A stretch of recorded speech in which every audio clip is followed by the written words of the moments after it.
right, I want to show you guys this right here. African Americans for Obama. Remember that? I got a big sign too. And I don't know, you think they'll have cracker Americans for Donald Trump? Oh boy, I don't know about that.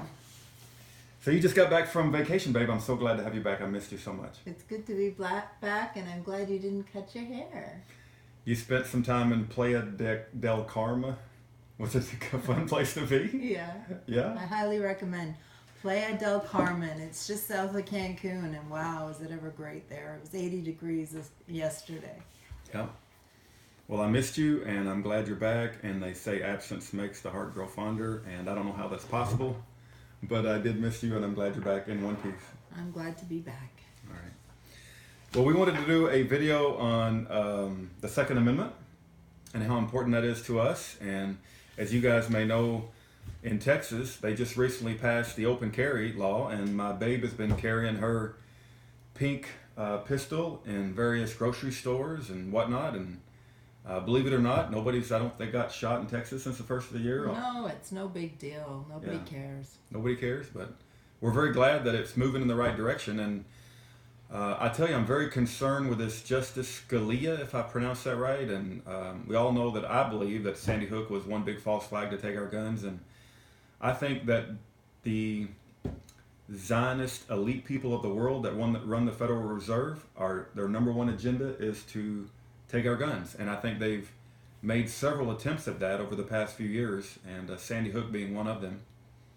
But they didn't move in the right direction in Texas, right? It went the opposite direction. Yay. So, yay. We were even on South Park. Apparently, my son told us that there was an episode about open carry Texans. Oh, that's right. I haven't seen it, but you should check it out. They're probably trying to make fun of us or something. Yeah. Well, no, it was. He said it wasn't that way. He said it was kind of neutral, and it was more pro-gun than anti. Mm. Well, I know. I think I'm a fourth generation Texan. My son is a fifth generation, and just being in the Texas culture, it's like there's a lot of good old boys down in Texas that is not going to give up their guns. And praise God for Texans. We understand what shall not be infringed is all about, the Second Amendment, and when we all get to heaven and we sit around the campfire and tell our stories, just don't ever ask me what it was like to live in a society where you couldn't own firearms, because you can ask Hillary Clinton that or something. I don't know. We never knew because we never gave them up, and I think that our generation has a responsibility to not give up our firearms, and that we got to instill that in our children, that no matter what you do, never ever give up your firearms. Innocence betrayed is I try to tell everybody that, Yeah. I think, you had a story, babe. I was talking to a really good friend, and she said to me, "What do you need a gun for?" She says, "I don't need a gun. I can talk my way out of any situation." And I said, "Well, you don't speak Arabic, do you?"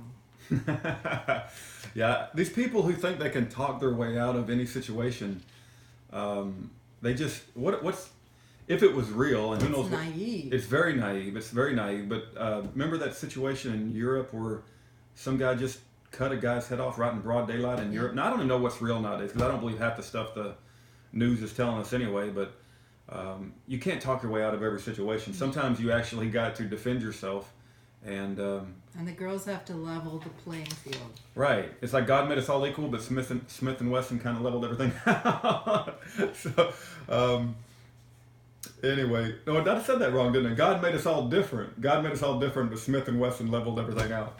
But anyway, babe, it's just amazing to me. It's almost like a darkness that's growing across the world and coming into America, and this darkness of we got to give up our guns, and that people don't understand. I don't want to live in a society where people have guns. Well, come back to reality, because guns are out there. You're not going to get rid of them, right? You're not going to get rid of the guns.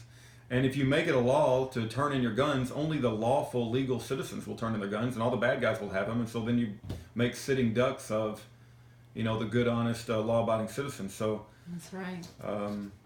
And I heard a question today. Somebody said, "What is the definition of evil?" And I thought that was an interesting question. If anybody wants to put it in the comments, I'd be interested to read that.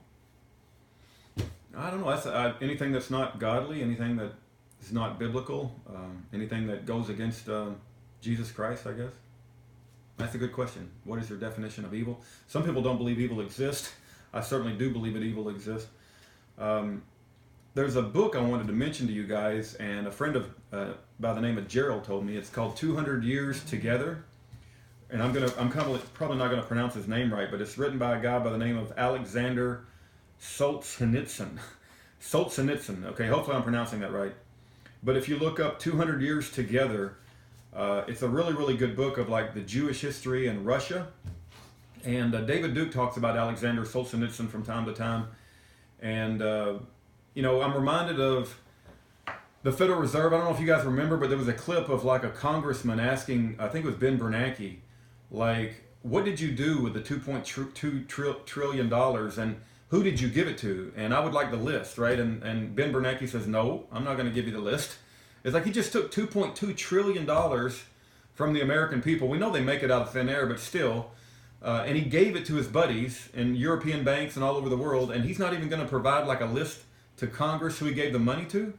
And then I heard another PBS interview where this, and keep in mind, Ben Bernanke is one of these Zionist Jews. His buddy, Alan Greenspan, is another Zionist Jew.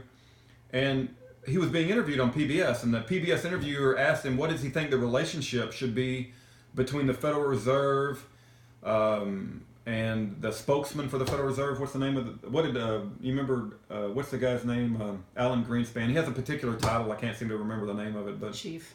Yeah, the chief of the Federal Reserve. Big Poobah. The big poobah, right? Anyway, what should the relationship be between Alan Greenspan and the president and Congress? And Alan Greenspan basically gave the answer that there should be no relationship, there should be no accountability, and that the Federal Reserve chairman, I think it's called the chairman of the Federal Reserve, should be able to do whatever the hell he damn well pleases. And there's no accountability to Congress or the people of the United States, even though they're taking trillions of our dollars and just handing it out to their evil Zionist buddies. And even to this day, Alan Greenspan and Ben Bernanke have not been held accountable, and they're part of the same group that are pushing this gun control. And they want to disarm the American people, and they want to disarm,